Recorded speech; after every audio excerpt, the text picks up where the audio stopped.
haluan nähdä vähän minkälaista lautta on ja onko siinä jotain.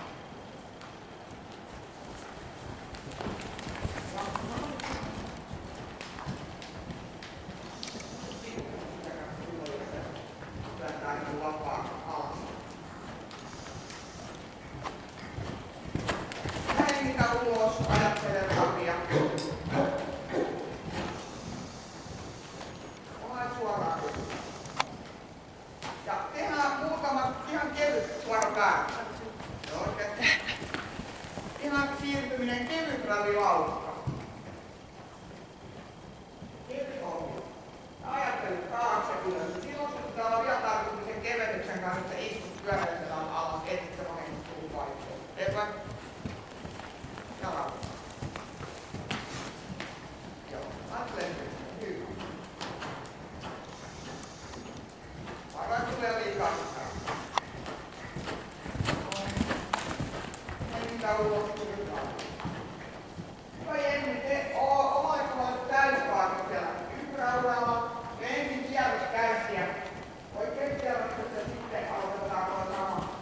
Tuolla takana alkoi löydä taas haetaan takajalla. Joo. Niin vähällä kuin mahdollista. Ei nyt tätä ei onnistu. Se voit itse sen, kun voit vaan hokkaan. Ei haetaan niin liikkeelle, niin kuin 1, 2, 1, 2, 1, 2, 3, 1, 2, 3. Se ei ole helppoa.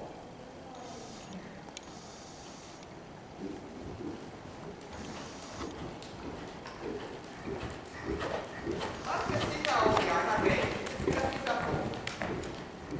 Tällä laske kättä. Otetaan pohjaa. Otetaan vielä. Niin. Ei haittaa, ei haittaa mitään. Katsotaan mennä kohti katsomaan niin kuin lautta. Mieti mihin sä vaikutat. Vaikutat se ulkosti hyvää. Ulkotakana.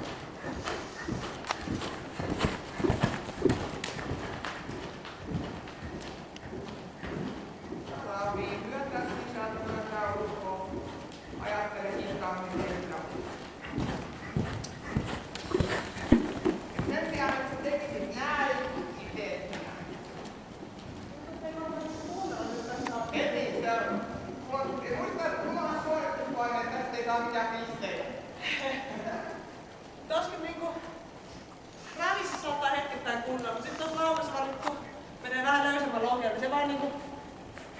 Ei se jotenkin tunnu kuuntelevan. Et se... Ei se yhtään kiinnittää.